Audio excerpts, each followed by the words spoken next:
Maqaa Abbaa, kan Ilmaa, kan Hafuura Qulqulluu Waaqayyo tokko Ameen. Maatii Waaqayyoo addunyaa guutuurra kan jirtan nagaan Waaqayyoo isiniif haa ta'u. Araarsummaan dubaroo haara keenya maaramee eegumsi qulqullootaa akkasumas sugni Hafuurri Qulqulluu Waaqayyoo hunda keenya wajjin haa ta'u. Guyyaa har'aa akka eeyyama Waaqayyootti jecha sagalee Waaqayyoo waliin barannaa. Waaqayyoon Hafuurri Qulqulluu hunda keenya nu barsiisu. Mata duree goonee kan barannu jecha sagalee Waaqayyoo. Waaqayyoon wanta ja'a ni jibbaa. Ishee torbaffaa lubbuunsaa jabeessitee ni jibbite. Jecha sagalee Waaqayyoo kanaan akka waliin barannu Waaqayyoo Hafuura Qulqulluu hunda keenya wajjin haa ta'u.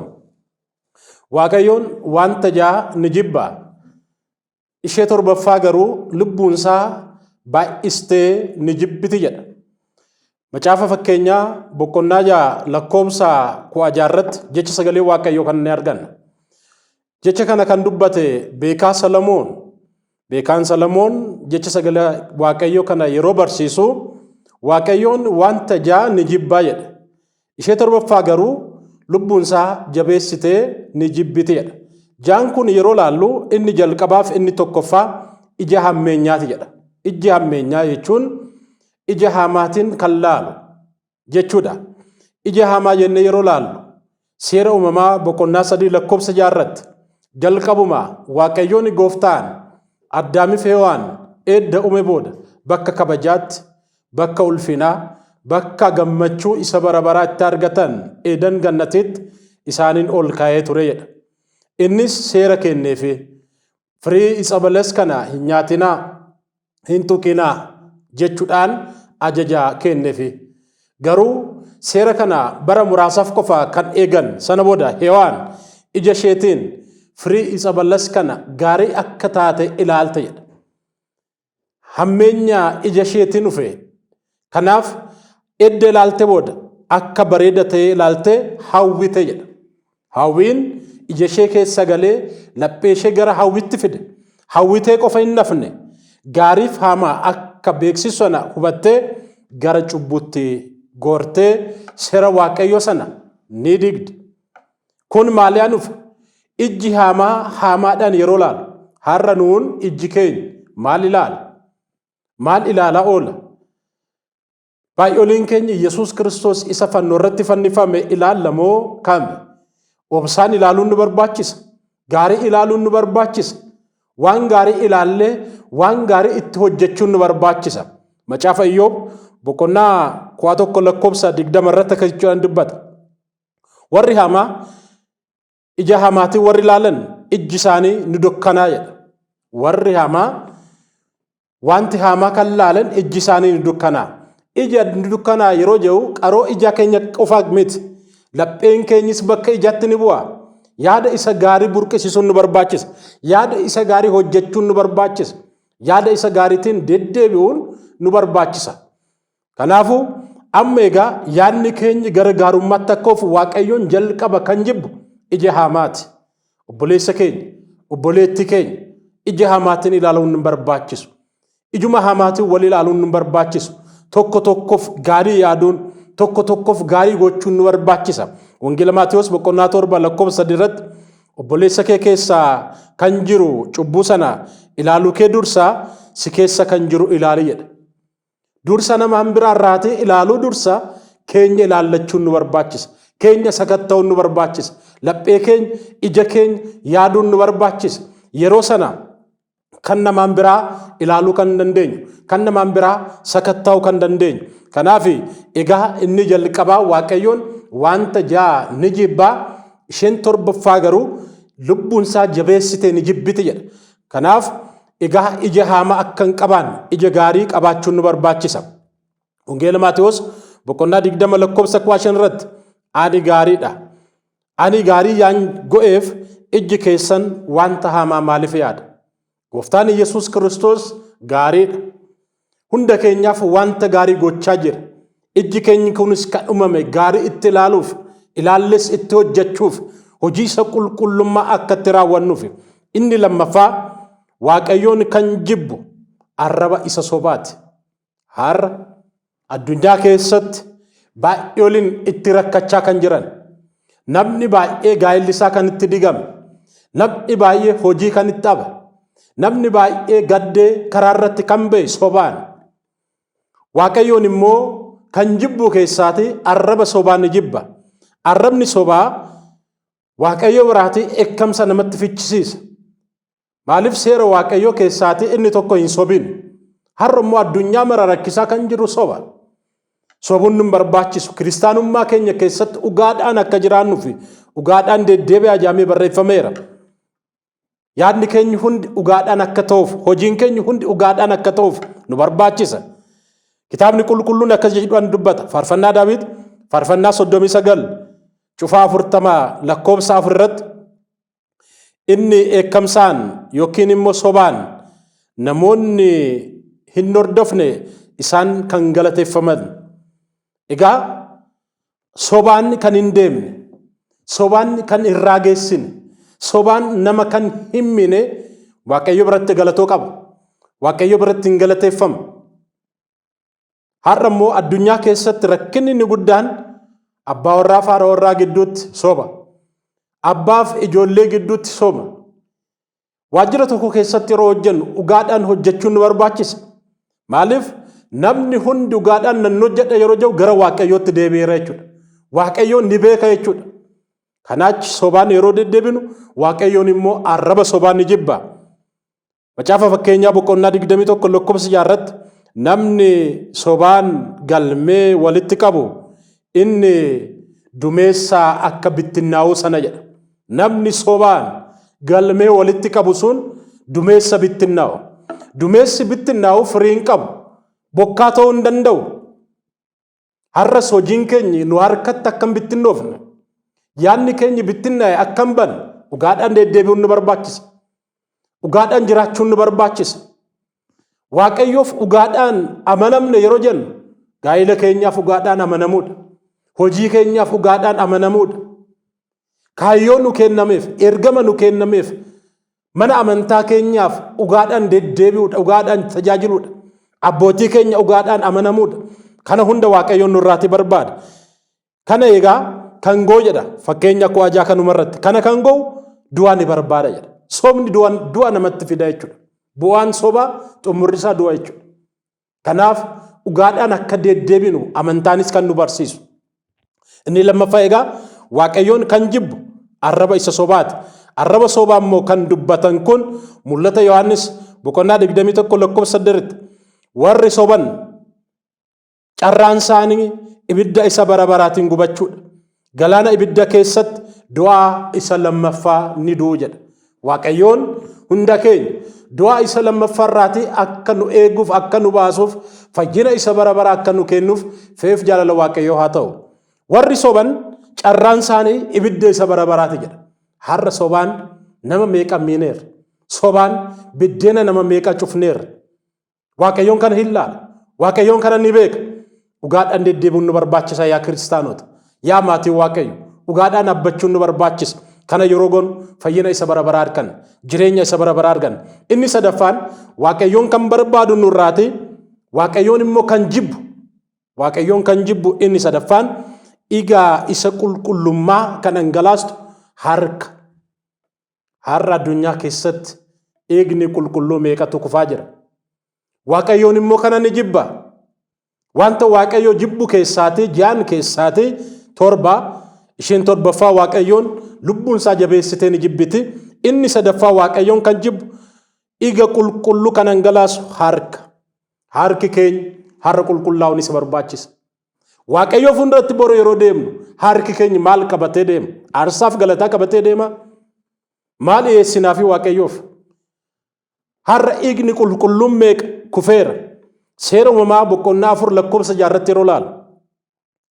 Obboloonni lamaan Abeeliif Qaayel gadameessa haadha tokko irraati kan argaman, abbaanis tokko, haatinis tokko kan ta'an.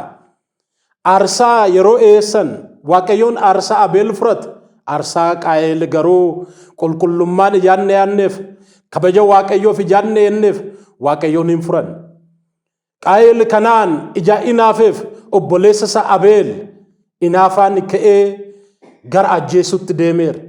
Dhiiga isaa isa qulqulluu dhangalaasutti deemeera. edda dhangalaasee booda waaqayyoon hin callisne. Qaayel obboleessi kee Abeel eessa jira jeeni har'a oliin keenya boora akkasitti ni gaafatamna waaqayyo fuulduratti.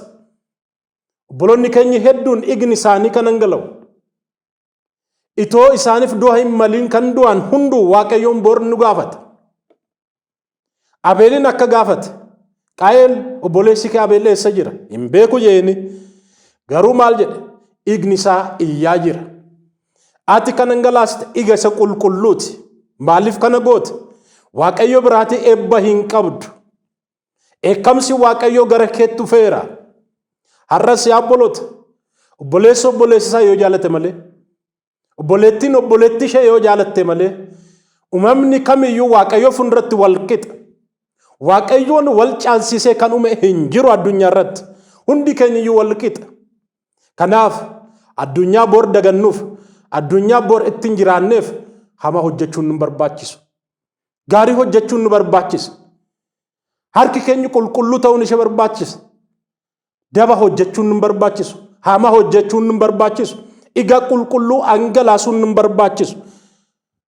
Abeel waaqayyo fuulduratti hin duune. Waaqayyo fuulduratti jireenya isa bara baraa argateera. Kabaja isa bara baraa argateera. Igni isaa qulqullummaan kan hangalee. Qaayel garuu abaarameera. Bara kee keessatti gammachuun hin argatiin. Akka gadditetti jiraadhu. Nama fuulduratti kabaja hin argatiin rifati jeeni. Har'a nama fuuldurattis kabaja argachuuf. Waaqayyo fuuldurattis ulfina isa bara baraa argachuuf igni keenya qulqulluu kan ta'e dhangalaasuun nu barbaachisu. Inni sadaffaan waaqayyoon kan jibbu harka iga hangalaastu iga isa qulqulluu kan hangalaastu waaqayyoon hin jaalatu. Yaada kanarraatii deebi'uun nu barbaachisa. Inni arfaffaan waaqayyoon kan jibbu yaada hamaa kan biqilchitu laphee. Lapheen keenya yaada hamaa biqilcha taanaan waaqayyoon hin jaalatu. Lapheen keenya yaada isa qulqullummaa biqilchuun nu barbaachisa. Waaqayyoon kan jibbu keessaatii inni arfaffammaa inni laphee yaada hamaa biqilchitu. Lapheen keenya har'a maal yaada? Maal biqilchaa jira? Boor firiinsaa waaqayyo fuulduratti maal fakkaata? Wangeela Maatewos boqonnaa 3 irratti yeroo ilaalu firii gaabbiif ta'u qopheeffadhaa yookiin firii gaabbiif ta'u buufadhaa nuun jedha. Firii isa gaabbii buufachuuf har'a maal hojjechaa jira? Har'a maal raawwachaa jira? Har'a maal gochaa jira? Lapheen keenya gaarii yaada laphee isa gaarii qabna. Namoota fuulduratti gaarii yaaduun nu barbaachisa. Obboloota fuulduratti gaarii yaaduun nu barbaachisa. Mana kiristaana keessatti gaarii yaaduun nu barbaachisa. Oolmaa keenya jireenya keenya waaqayyo nu kenne keessatti gaarii raawwachuun nu barbaachisa. Kana yeroo goonu waaqayyo nu eebbisa. Eebbi waaqayyo hundi keenya wajjin haa ta'u maatii waaqayyo. Kanaafu amma waaqayyoon yaada laphee isa hamaa ni jaalata hin jaalatu. Yaada laphee isa hamaa waaqayyoon ni jibbaa. Kanaafu seera irra deebii boqonnaa 25 lakkoofsa 6 irratti akka jedha. Kana kan go'an hundi hamaanis kan deddeebi'an waaqayyo fuulduratti kan jibbaman jedha. Waaqayyo fuulduratti yaada laphee hamaa qabna taanaan kan jibbamne jechuudha. Waaqayyo fuulduratti akka jaalatamnuuf yaada laphee isa gaarii akka qaban waaqayyoon nu gargaaru. Waaqayyo fuulduratti yaada laphee hamaa kan godhan. Waaqayyo fuulduratti aarsaan keenya gaarummaadhaan, kadhannaan keenya gaarummaadhaan, jilbeeffannaan keenya gaarummaadhaan. Kana yeroo goonu waaqayyoon biyyaafis nuufis kan ta'u eebbaaf suga nurratti bulcha. Garuu lapheen keenya qulqulluu ta'uu hin ta'in aarsaa waaqayyo fuuldurattis yoo yaadu kadhannaa kamiyyuu yoo goone fudhatamaa hin qabu. Gara waaqayyootti laphee qulqullummaan akka deebiinu waaqayyoon nu gargaaru. Macaafa fakkeenyaa boqonnaa 6 lakkoofsa 4 irratti akka jedha. Yaada hamaatiin yeroo hunda kan deddeebi'an kan yaadan yaada laphee hamaa kan qaban lola nama fuulduratti facaasu jedha. Yookiin jibba nama keessatti baay'isu jedha. Yaada laphee hamaa kan qaban yeroo hunda jiru jechuudha. Yaada laphee hamaa yeroo hunda qabaachuun nu barbaachisu. Waaqayyoon ikkoo umurii keenya biyya lafarratti kan dheeressu gaabbiidhaan akka deebinuuf, obsaan akka deebinuuf, fayyinaaf akka iyaannuuf malee biyya lafarratti akka bannuuf miti. Namni kamiyyuu cubbuudhaan akka du'u ani waaqayyoon hin eeyyamu jedha. Raajicha Hisqeel boqonnaa 32 irratti namni kamiyyuu cubbuun akka du'u ani hin eeyyamu. Namni kamiyyuu garuu cubbuu isaarraatii deebi'ee lubbuun akka jiraatu nan eeyyamaafi jedha. Kanaaf egaa yaada laphee keenya akka sirreessinu Waaqayyoon nu gargaaru. Inni shanaffaan egaa Waaqayyoon kan jibbu gara hammeenyatti kan fidu luka jedha. Lukni keenya gara hammeenyatti fiiga taanaan, gara hammeenyatti deema taanaan har'a sirreessuun nu barbaachisa. Gara qulqullummaatti akka deemnu, gara qulqullummaatti akka dhufnu nu barbaachisa. Inni jaaffaan Waaqayyoon kan jibbu sobaan kan raageessu soba raagaa sobaati jedha. Har'a soba kan raageessinu ragaa sobaan kan deddeebinu yoo ta'e Waaqayyoon hin jaallatu. Seera Ba'uu boqonnaa 23 lakkoofsa 1 irratti maal jedha? Namni sobaan hin dubbatin, sobaanis raagaan bahin, warri sobaan raagaa ba'an isaan Waaqayyo fuulduratti cubbuudhaan harka Waaqayyo isaan irratti kaayedha. Harki Waaqayyo nu irratti kan kaan har'a sobaan akka raageessine, dhugaadhaan akka deddeebinu Waaqayyoon nu waama. Warri xaafoon, warri farisaawwan sobaan Gooftaa Yesuus Kiristoos du'aaf dabarsanii kennaniiru. Wangeela Maatiyos boqonnaa 20 lakkoofsa 59 irratti akka ilaala. Har'as nuun dhugaadhaan nama fayyisuun nu barbaachisa malee sobaan nama mi'uun nu barbaachisu. Inni torbaffaan Waaqayyoon jabeessee kan jibbu garuu inni torbaffaan lubbuunsaa kan jibbitu obboloota gidduutti dubbii kan facaasu jedha. Obboloota gidduutti dubbii kan facaasu Waaqayyoon lubbuunsaa jabeessitee ni jibbiti jedha. Obboloota gidduutti, maatii gidduutti, obboleessa gidduutti, gosa tokko gidduutti hammeenya facaasuun summiidha. Kanaaf Waaqayyoon lubbuusaa jabeessitee kan jibbitu inni torbaffaa obboloota gidduutti hammeenya kan facaasu jedha. Obboloota gidduutti hammeenya facaasuun Waaqayyo fuulduratti nu fayyadu. Seera Ba'uu boqonnaa 27 lakkoofsa 42 ijoollee Ribqaa yeroo laallu Yaaqoob fi Esaawu obboloota abbaan isaanii tokko haati isaanii tokko Waaqayyoon kan isaan uume lakkuu ta'anii kan dhalatan garuu biyya lafarratti yeroo jiraatan inaaf adda addaatiin wal jibbaniiru. Har'as obboleessa taane haadha tokkorra abbaa tokkorra alanne addunyaa darbuuf qabeenya baduuf jenne kan wal jibbileen baay'ee oliin keenya jira. Manni alakkaa'u har'a gara Waaqayyootti haa deebinu, gara Waaqayyootti haa dhufu. Gaabbiyaan haa deebinu, obboleessa keenya haa jaalanu, obboleetti keenya haa jaalanu, abbaa keenya haadha keenya haa jaalanu, mana kiristaanaa keenya haa jaalanu, quuqamaan gara Waaqayyootti haa deebinu. Obdii jirurraati Waaqayyoon nu waama. Kanaafuu fakkeenya boqonnaa 6 lakkoofsa 7 irratti macaafa fakkeenya boqonnaa 6 lakkoofsa 7 irratti kaja yaa mucaa koo seera abbaa kee eegi, seera haadha kees hin dhiisin, yeroo hundaa laphee kee keessatti kaawwadhu, yeroo raftu si eega, yeroo deemtus si fuuldura si karaa sitti agarsiisa, yeroo raftu si kaasa, seerri koo fuuldura keetti ifa ta'es si deddeebi'a. Ani yeroo si gorsu jireenya isa barabaraa akka argattuuf jedha. Jireenya isa barabaraa akka argannuuf Waaqayyoon kan jibbu waan tajaa isa torbaffaa lubbuunsaa jabeessitee ni jibbiti. Ilaallee irra hundi keenyiyyuu Waaqayyoon jaalalaan akka deebinu, obsaan akka deebinu, kasoominaan akka deebinu, hojii isa qulqullummaa akka hojjennu nu waama. Hojii isa qulqullummaa akka hojjennu Waaqayyoon nu gargaaru. Jaalalaan akka jiraannu Waaqayyoon nu gargaaru. Kiristaanummaa keenya keessatti yeroo jiraannu har'a bakka jirru irraati kaanii gaabbee haa gallu. Gara jaalalaatti haa dhufnu. Waaqayyoo kan hin jaalanne wantoota kan akka raawwan tokko keessa jiraachuu dandeenya. Keessaatti haa baanu. Gara Waaqayyootti haa deebinu. Gaarii hojjennee jireenya isa barabaraa akka argannu fe'eef jaalala Waaqayyoo haa ta'u. Kan nu barsiise, kan nu gorse Waaqni abboonni keenya galanniif ulfinni addunyaa mararra samii guutuu irratti isaaf galanni haa ta'u. Yeroo hunda Waaqayyoon eebbisaa nu wajjin haa ta'u. Araarsummaan dubara haadha keenya Maariyaamii eegumsi qulqullootaa nurraatii addan bahin kan nu barsiise kan nu gorse Waaqni abboonni keenya hunda keenya nu eebbisu. Ameen.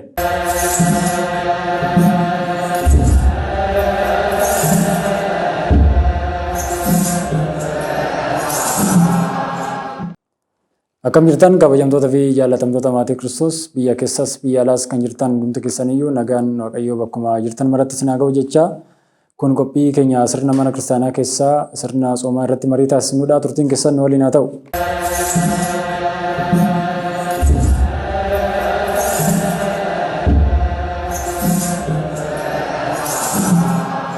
Gaan kabajamtoota fi jaalatamtoota daawwattoota keenya marii keenya har'aa sirna soomaa irratti taasisnu irratti keessummaa taasisnee kan isiniif affeerre Barsiisaa Fiqiruu Xeenaaw biyya lallaba Finfinneetti lallabaa wangeelaa mana kiristaanaa Kotobee Dabra Lidaa Qulqulluu Giyoorgis ni ta'u.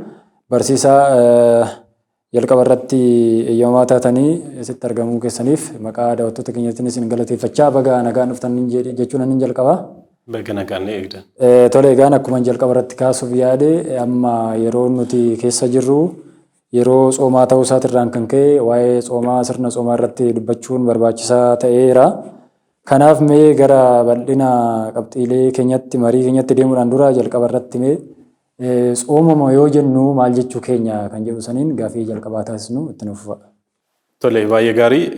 Egaa afaan Gi'iziirraa kan dhufe yoo ta'u tsooma kan jedhu irraa dhufedha. Kunis immoo hiikaan isaa of qusachuu dhiisuu osoo gochuu danda'anii gochuu dhiisuu jechuudha. Akka mana kiristaanaa keenyatti tsooma yommuu yaadnu tsooma keessatti gochoota nuti taasisnu ni jiru. Nyaata lagachuurraa kan jalqabe jechuudha. Wantoota adda addaa ni laganna. Kanaa achi garuu guyyaa biraatti hojii cubbuu hojjenna jechuu osoo hin taane guyyaa biraas immoo hammeenya irraa kan fagaannee jiraannu waan ta'eef bultoo waaqayyoo taane qaamni keenya bultoo waaqayyoo ta'ee kan jiraatu gatii ta'eef yeroo soomaa keessatti adda baanee wantoota hundarraa wantoota nu dhiphisan irraa bilisa bahuudhaaf waaqayyo deebii akka nuuf kennuu fi soomaaf sagadaan akkasuma kadhannaadhaan illee gara waaqayyootti kan itti deebinu gatii ta'ee fi wantoota duraan taasisaa turre irraa of qusachuu fi gara waaqayyootti deebi'uu kan jedhu hiika akkasiin of kennaa jechuudha. Tole baay'ee guddaa ulfaadhaa barsiisadha. Egaa keessumattuu yeroo tsoomatti hojiiwwan akkamii hojjechuu qabnaa kan jedhu fuulduratti irrattis qabxii marii keenyaa keessatti ni kaasna. Hiika tsooma jechuun maal jechuu akka ta'e erga nutti himtanii. Egaan mee waa'ee tsoomaa amma keessa jirru kaasuu keenyan dura gosoota tsoomaa meeqatu jiru kan jedhu san mee bal'inaan isa nuuf kaasa. Baay'ee gaarii. Gosa soomaa lamatu jira. Innis immoo kan labsii fi akkasuma kan dhuunfaa kan jedhamu jechuudha. Kanneen lamaan keessaa kan labsii kan jedhamu seera mana kiristaanaa keenyaadha. Qannoonaadhaanii abboonni keenya kiristaanni tokko umuriin isaa waggaa 7 jalqabee gaafa inni of baree jedhu jechuudha. Sirna mana qulqullummaa kana kabajuutii qaba. Akkasuma qannoonaa mana kiristaanaa kana kabajuutii qaba. Kanaafuu labsiidhaan kan himamee fi yookaan seera taa'ee kan kaa'ame 7dha. Kanneen keessaa tokkoon isaa ilaaluu ni dandeenya. Inni jalqabaa egaa sooma amma keessa jirru sooma raajotaa jedhamee kan waamamudha. Inni lammaffaan immoo yeroo cuuphaa gooftaa keenya Yesuus Kiristoos ayyaana sana kabajnu guyyaa jimaataa fi roobiirra yoo oola ta'e jala bultii isaa ayyaana jala bultii sanaa irratti sooma taasisnu sun tsooma gaad jedhama jechuudha. Kunis immoo ifa ba'uu mul'achuu kan jedhu kan nutti agarsiisudha. Inni sadaffaan tsooma Nanawwee kan jennee waamnudha. Inni afuraffaan immoo tsooma guddichaa gooftaa keenya Yesuus Kiristoos kan tsoomee nuun akka nuyi tsoomnuu fi fakkeenya nuuf ta'e tsooma guddichaadha jechuudha. Shanaffaan tsooma duuka bu'ootaa jennee kan waamnudha. Inni jahaffaan immoo tsooma filsataa jennee kan waamnu duuka bu'oonni gooftaa keenya Yesuus Kiristoos du'a ka'umsa haadha keenya durboo Maariyaam ilaaluudhaaf tsooma isaan tsooman sana jahadha. Inni torbaffaa fi inni dhumaan tsooma dihinet kan fayyinaa jedhamee kan waamamu guyyaa roobii fi guyyaa jimaataa kan tsoomnu sun haala kanaatiin ni waama. Kanaaf labsii jedhamee kan waamamu yookaan seera mana qulqullummaa keenyaatti kiristaanni tokko kanneen torban kana waggaa keessaa torban kana soomuudhaaf dirqama itti ta'a jechuudha. Kanaaf kan labsii jennee kan waamnu tokko kanadha. Inni lammaffaa kan fedhaadha. Fedhaan yommuu ta'u egaa namoonni kaan osoo hin beekiin abbaa lubbuu wajjin yookaan abbaa gaabbii wajjin dubbatanii rakkoo isaanii dubbatanii abbaan gaabbii akka isaan soomaniif yoo ajaja kennan akkasumas immoo namni tokko ofuma isaatii fedha lubbuu isaa gammachiisuudhaaf yookaan immoo fedha lubbuu foonii isaa yoo lubbuu isaa irratti dhiibbaa uumaa jiraata ta'eeti sababa sanaatiif dhuunfaa isaatti tsooma tsoomuu ni danda'a jechuudha. Kanaaf gosa lamatu jira kan labsii fi kan dhuunfaa jennee hiikna jechuudha.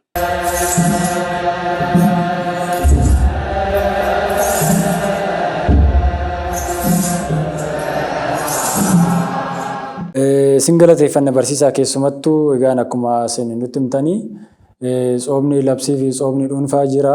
Keessumattuu tsoomni labsii kun immoo akka qannoona yookaan seera mana kiristaanaatti dirqama jechaadha keessumattuu waggaa torbaa fi isaa olirraa kaasee kun dirqama kiristaanummaati malee waan fedhiidhaan taasisnu miti jechaadha. Inna yeroo baay'ee maa'inni keessumattuu tsooma duuka bu'ootaa fi tsooma raajotaa kana namoonni ilaalchuma mataa isaaniitirraa ka'ee ta'uu danda'a. Kuni tsoomni kun tsooma lubootaati. Kuni tsooma qeesitii jedhaniifa haalli itti yaadan jira waan ta'eef mee kanarratti yaada maal qabdu akkasumas immoo tsooma raajotaa tsooma yeroo kana maaliif akka tsoomnu asumaan daawwattoota keenyatti nuuf hima. Gaariidha egaa ilaalchi uummata keenyaa garaagara. Tariitii namni mana qulqullummaa deddeebi'aa jiru jarri kan sooman yookaan jaraaf kan eeyyamame nuti garuu amantoota dhawaa gatii ta'anii fi yookaan luba miti yookaan diyaaqoonii miti yookaan tajaajiltoota gatii hin taanii fi soomuu hin qabnu kan jechisiisu tokkollee hin jiru torban kana keessaa jechuudha. Torban isaa akka soomnuuf manni kiristaanaa dirqamadha.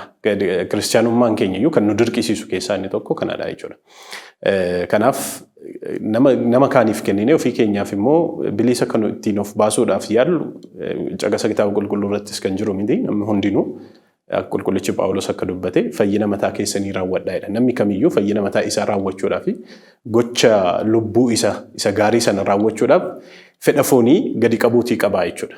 Fedhi foonii lubbuudhaan kan bitame yoo ta'e wanta gaarii gatii hojjetuuf. Manni kiristaanaa keenyas kana yaaddeetu kan taasiste gatii ta'ee fi namoota akkas jedhaniin ani kanan jedhu mana kiristaanaa kan jaallatan yoo ta'anii yookaan waaqayyoon kan jaallatan yoo ta'anii egaa nama jaallattu hin kabajda miti jecha isaas hin dhageessa seera isaas hin kabajda. Seera abbaa keetii ni kabajda jechuudha. Kanaaf manni kiristaanaa haadha keenyadha. Haati keenya immoo kana taasisaa ageettetti seera sana raawwachuun dirqama nuti ta'a akka ijoollummaa keenyaatti jechuudha. Ijoollee kan ta'e hundinuu jecha abbaa fi haadha isaa ni kabajaa ni dhagaas gatii ta'eef. Kanaaf akkasitti hubachuu qabna. Egaa akkuma ati kaaste tsooma kana keessatti immoo tsooma raajotaa kana maaliif tsoomnaa kana qofa miti kan jedhanii waan si dhibu. Egaa raajoonni kan isaan tsoomanii dhufaatii gooftaa keenya Yesuus Kiristoos yookaan Masiihichi akka dhalatuu fi addunyaa kana akka fayyisuuf saba kanaatiif tsoomanii. Kiristoos Yesuus immoo dhufeeraa jedhu. Eega dhufee maaliif tsoomnaa kan jedhu kaasu. Egaa kitaabni qulqulluu kan nutti himu ni jira. Dhugaadhaa raajoonni Masiihichi Kiristoos Yesuus akka dhufuuf tsoomaniiru, sagadaniiru, aarsaas dhiyeessaniiru garuutii ta'uu hin dandeenye. Abaarsi Addaam addunyaa kanarraa akka inni ka'uu fi dirqama ilmi Waaqayyo Kiristoos Yesuus dhufuutii qaba. Kanaaf kana gatii beekaniif harka kee samiirraa nu ergi, Ariyaamirraa harka kee nu ergi jedhaallee kadhachaa turani. Raajoonni baay'een kakuu moofaa keessatti qulqulloonni soomaniiru. Kan isaan sooman dhufaatii Kiristoos Yesuusiin gatii hawwaniif, dhaga'uu gatii barbaadaniif, arguu gatii barbaadaniif kana taasisaniiru dhugaadha. Kiristoos Yesuus eegasii dhufeera.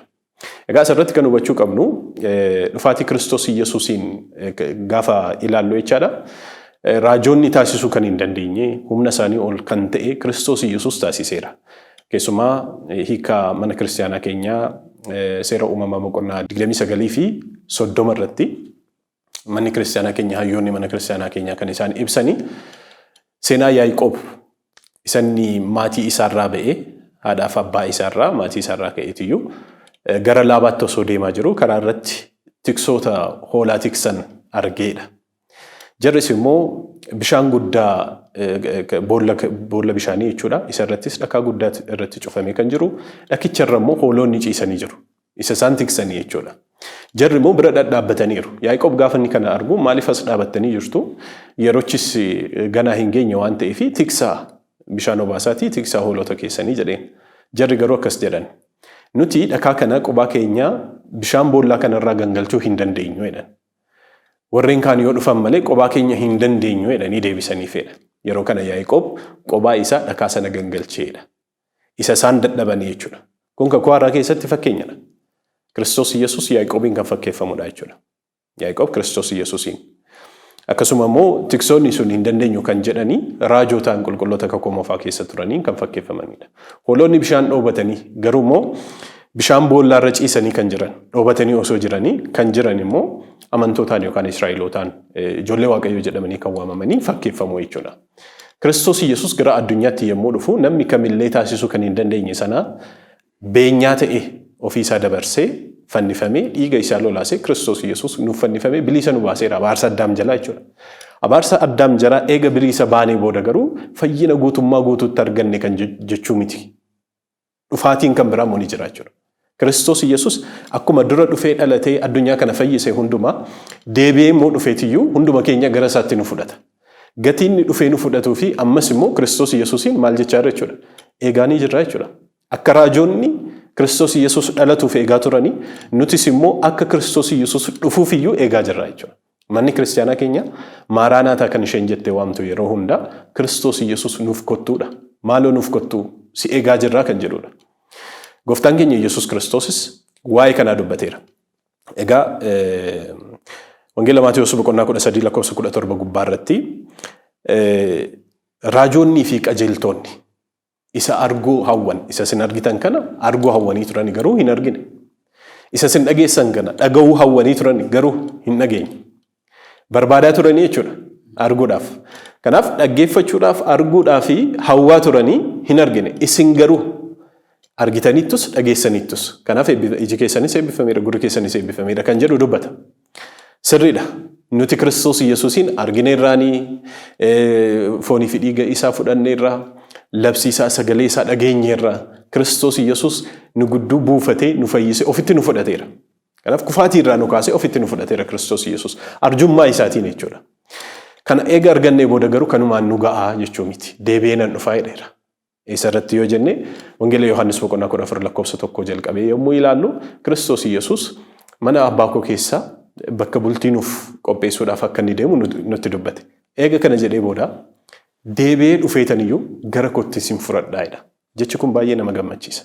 Kan baay'ees nama boqochiisudha. Dhugumadha addunyaa kana keessa bara baraan jiraachuu namni hawwu yoo jiraate dhugumatti foon qofaan kan jiraatudha. Nama lubbuu hin qabne jechuu dandeenya. Nama hafuura waaqayyoon keessa hin bulle yookaan immoo waa'ee dubbii addunyaa kana kan hin hubanneef kan hin beekne jechuu dandeenya. Horii fi beelladni addunyaa kanarratti akka barbaadan nyaatanii yoo jiraatanii du'anii homaa kan baasan miti. Namni garuu kanarraa addadha. Addunyaa kana darbinee addunyaan nuuf qophaa'e Kiristoos Yesuus kan nuuf qopheesse kana ni jira jechuudha. Mana abbaasaa keessa isaa wajjin bara baraan akka jiraannuuf iyyuu Kiristoos Yesuus nuuf qopheesseera. Hawwii kanarraan kan ka'e yaa Kiristoos Yesuus nuuf kottuu jenneetiyyuu kadhannaa jechuudha. Kanaaf Kiristoos Yesuus akka inni dafee nuuf dhufuuf iyyuu maal jechaa irra jechuudha. Tsoomaa jirraa jechuudha. Akkuma raajoonni tsooman nutis immoo arras Kiristoos Yesuus nuuf dhufu dhufaatii isaa hawwinaa jechuudhaan kan ka'e tsooma raajotaa kana tsoomnaa jechuudha.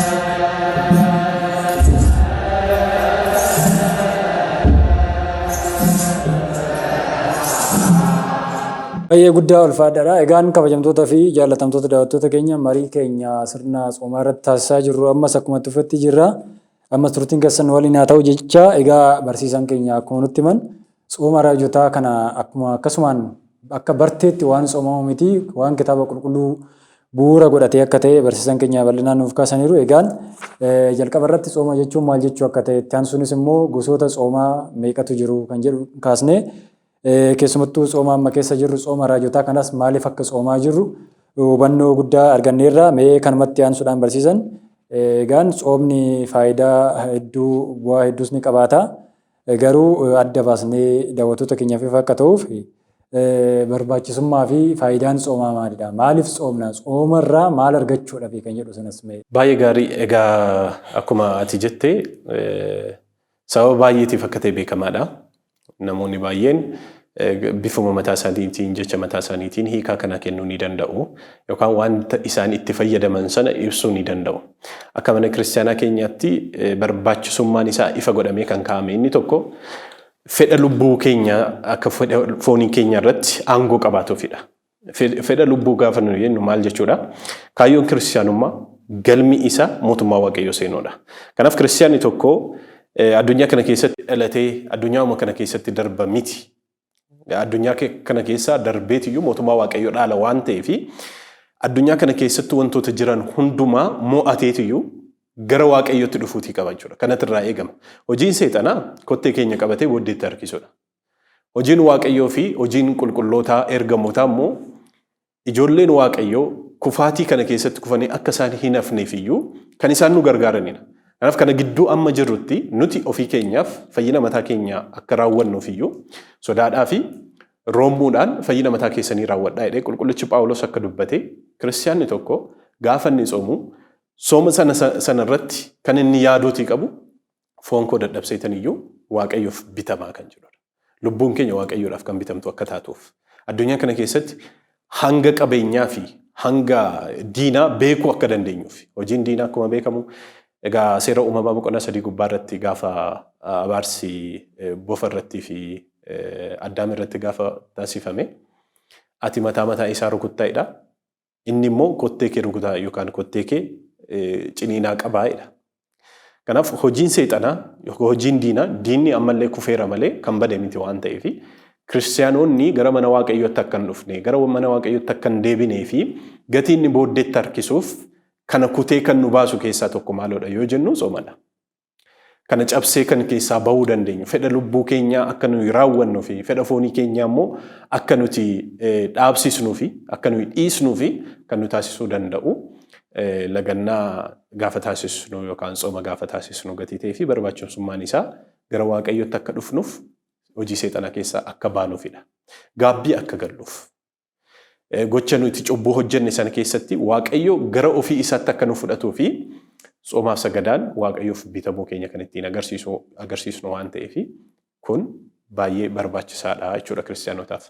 Faayidaan isaas kanuma wajjin kan wal qabate gatii ta'ee fi faayidaan soomaa egaa akkuma addunyaatti illee saayinsiin illee bara kana namni tokko yoo akka hin taanetti nyaata ta'eeti dhukkubarra bu'aa kan jedhudha kan inni kaasu.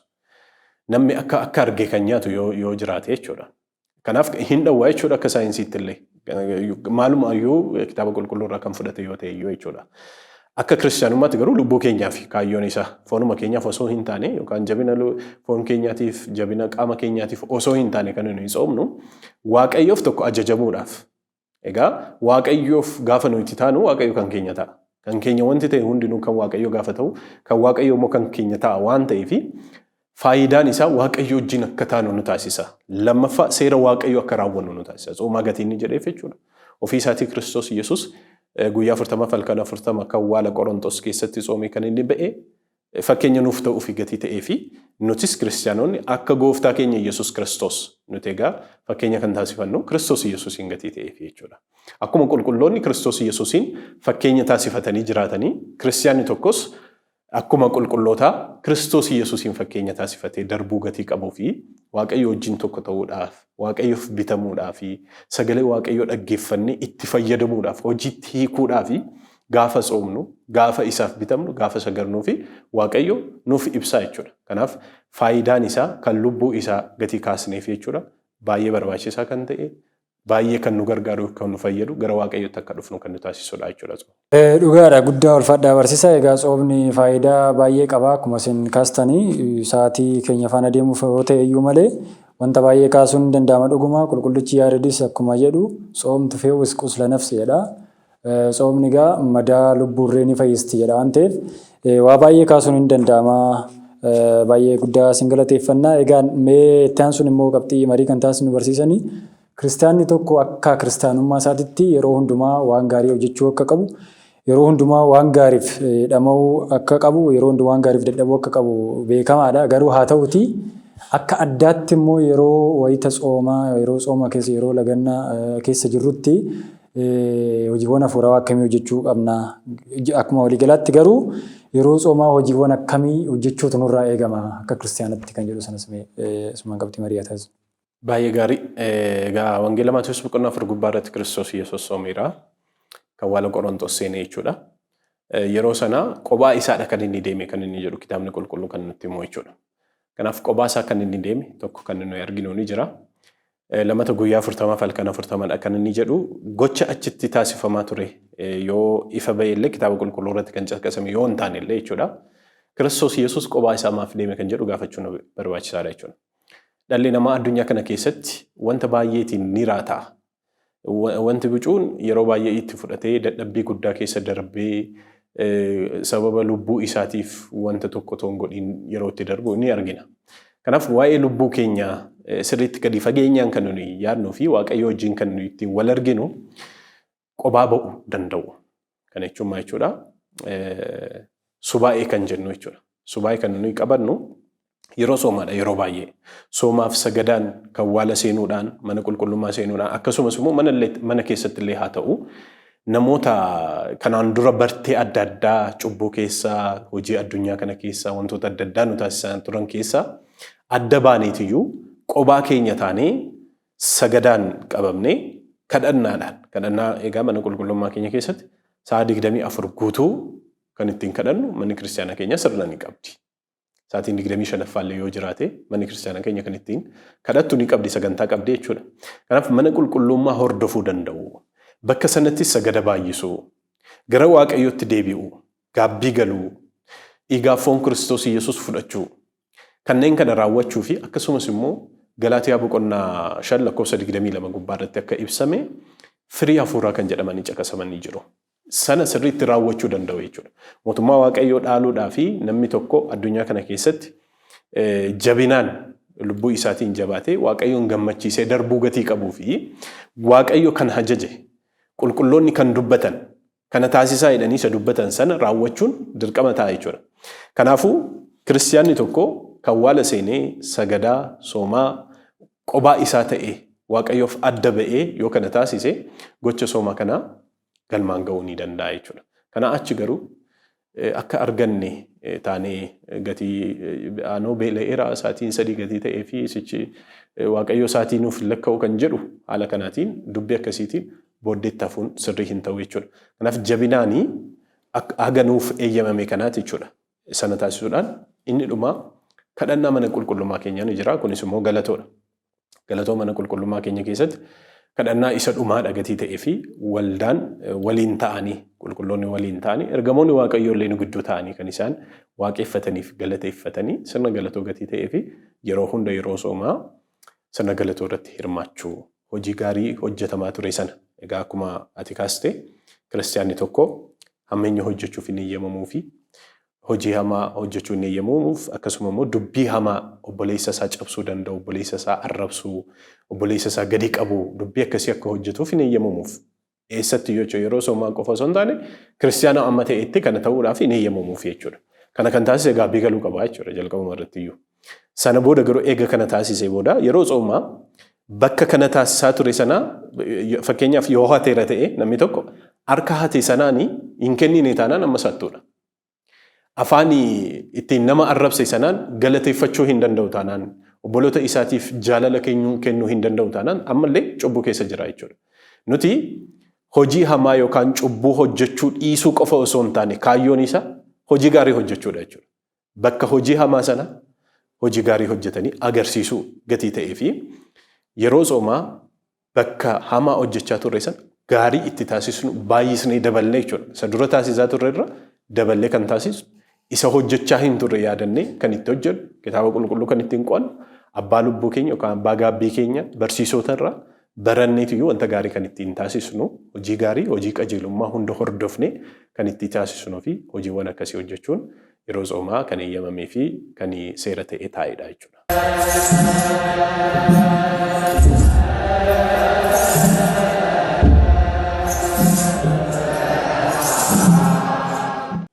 Baay'ee guddaa galatooma. Egaan akkuma isinuu kaastanii kiristaanni akka kiristaanummaa isaatitti yeroo hundumaa waan gaarii hojjechuuf qophaa'aa ta'uu akka qabuu fi keessumattuu immoo jechi Galaatiyaa boqonnaa 5:22 irratti barreeffame sun hunda keenyayyuu kan nu butu waan ta'eef isa akka hojiirra oolchinu asumaan ergaa keenya dabarsina. Egaan barsiisaa qabxii marii keenya waa'ee soomaa ilaalchisee taasisne kana ni fakkaata. Garuu dhumarratti mee ergaa dhaamsa dhumaa akkasumas ergaa dhumaa qabdan yoo jiraate daawwattoota keenyaaf ergaa dhumaa carraa tokko isin. Baay'ee gaarii. Egaa akka biyya keenyaatti gidiraan adda addaa yeroo itti jabaate keessumaa kiristaanonni yeroo itti du'aa jiranii akkasumas immoo obboloonni keenya yeroo isaanii mana qulqullummaa keessaa ba'aa jiran kan itti arginu gatii ta'ee fi yeroo akkasii kana keessumaa sooma nuuf eeyyamame keessatti irra dabarree wanta gaarii hojjechuun nurraatii eegama. Obboloota keenya ilaaluutii qabna. Onnee keenya irraa kan maddee boo'icha gara Waaqayyootti dhiyeessuu qabnudha. Egaa Ermiyaas akka dubbatee imimmaan Raaheel Raamaa akkuma ni qaqqabe sana bara kana keessattis amantoonni keessumaa haadholiin bara kana keessa boo'icha kanaan dura biyya kanaatiif ijoollee isaaniitiif maatiiwwan isaaniitiif boo'aa turan sana ammallee Raamaa akka qaqqabuu fi sana taasisuun yeroo soomaa keessatti baay'ee gaariidha. Akkasiin akka yaadannu jechuun barbaada. Kitaaba qulqulluu irratti iddoo baay'eetti kakuu moofas kakuu haaraa keessattis yeroo rakkatan yeroo dhiphinni irratti ga'e yeroo garbummaan jararra dhufe waliin ta'anii soomanii sagadanii waaqayyoon barbaadanii waaqayyoon dubbii isaanii yommuu raawwatu argineerra. Kitaabni qulqulluus akka dubbatu waaqayyoon yeroo barbaadetti waaqayyo dubbii isaa raawwateefi jedha. Kanaaf nutis dubbii waaqayyoo yoo raawwannu waaqayyo dubbii keenya gatii raawwatuuf gatii nuti isa barbaanneef qofa waaqayyo dubbii keenya raawwata waan ta'eef akka nuuf ta'uuf wanti nuyi barbaannu ni jira. Akka nurraa haqamuuf akka nurraa baduuf hammeenya akka baduuf ajjechaan akka baduuf hin barbaanna. Biyyi keenya bilisa akka taatu nagaa akka taatu hin barbaanna. Hojiin seexanaa nurraa akka fagaatu hin barbaanna. Egaa kana yoo barbaanna ta'e immoo soomaaf sagadaan jabaannee gara waaqayyootti deebinee waaqayyoon barbaachuun nurraati eegamaa jechuudha. Dargaggoonnis maanguddoonnis daa'imman osoo hin hafiini kana barachuudhaan gara waaqayyootti deebi'u. Kun nuuf barbaachisaadha bara kana keessa keessumaa bara kana keessa jechuudha. Baay'een isaanii namoonni baay'een isaanii miidhaa keessa gatii jiraniif rakkoo keessa gatii jiraniif waa'ee isaanii kadhachuu danda'u. Egaa kadhannaanis haadha soomaatii gatii ta'ee fi kadhachuun dirqama ta'a. Obboleessi koo tokko rakkate yoon argee har'a galgala mata dureen ittiin kadhadhu argadheeraa jechuudhaan akkasitti yaaduutii qabna jechuudha. Namni dhiphateera namni du'aa jira yoo jedhamee dhageenya irra ta'e nuti mata duree arganneerra jechuudha kan ittiin kadhannu gara waaqayyootti kan ittiin waawwannu nuuf kennamee jira jechuudha. Kana yaadachuun barbaachisaadha. Dhumarratti gooftaan keenya Yesuus Kiristoos eega soomee kan waala Qorontos ba'ee booda cubbuu 3 mo'ateeti jira. Inni jalqabaa sassatuu kan namoota kaaniif yeroo dhabuu yookaan immoo waaqayyoon dhiisnee dubbii addunyaa kanaatiif bitamuudhaa fi ofiin keenya dabarsinee kennu sana dhiisuu jechuudha. Soomni kana gatii cabsuuf. Inni lammaffaan immoo qarshii jaallachuu, maallaqa jaallachuu. Kanas immoo balleessuutii qabna jechuudha. Kabajas akkasuma immoo of tuulummaa. Kanneen sadan kana Kiristoos Yesuus soomee booda guyyaa 40 falkaan 40 eega soomee booda kan inni ittiin mo'ate gatii ta'eef kan akka ittiin mo'annuu fi ergaan koo isa dhumaa kan ta'u soomaaf sagadaan jabaachuu hojii kiristaanummaa keenya jabaannee hojjechuu fi gara waaqayyootti deebi'uu qabna kan jedhu ergaan dabarsuu barbaada. Ergaa guddaa nu dabarsitanii barsiisan keenya egaan akkuma isinuu jettanii manni kiristaanaa yeroo hundumaa akkuma keessumattuu namni parsanaalii akkuma kadhannaa godhu manni kiristaanaa immoo akkuma waliigalaatti yeroo isheen biyyaaf isin kadhanne hin jiru beekamaadha. Salliyuu banta salaam, salliyuu banta hagar, salliyuu banta nugus jechaa manni kiristaanaa almost addaan kadhannaa addaan hin cinne jirtudha. Egaa kanarraa kan hubannu namni dhuunfaan tokkoon keenya akkuma kadhannaa mataa keenyaa taasisnu immoo waa'ee nageenya biyya keenyatiifis waa'ee tokkummaa biyya keenyatiifis kadhachuu akka qabnu ergaa guddaa nu dabarsitanii. Egaa kabajamtoota fi jaalatamtoota daawwattoota keenya marii keenya har'aa sirna soomaa ilaalchisee taasisaa turre barsiisaa Fiqiruu Xeenaaw mana kiristaanaa biyya lallabaa Finfinnee mana kiristaanaa Dabra Kotobee qulqulluu Giyoorgisitti lallabaa wangeelaa kan ta'an waliin taasisneerraa barumsa bal'aa ergaa guddaa akka argattan abdiin qaba. Maqaa daawwattoota televizyiinii mana kiristaanaa Ortodoksii Tawaahidoo Itoophiyaatiin barsiisaan keenya asitti argamanii ergaa guddaa nu dabarsuu keessaniif guddaa galatoomaa ulfaadhaa isiniin jedha. Egaan kabajamtoota fi jaalatamtoota maatii Kiristoos marii keenya irraa sirna soomaa irratti taasisneerraa hubannoo bal'aa fi ergaa guddaa akka argattan abdiin qaba. Sagantaa televizyiinii mana kiristaanaa Ortodoksii Tawaahidoo Itoophiyaa biroo akka hordoftan isin affeeraa gama keenyan turtii gaarii.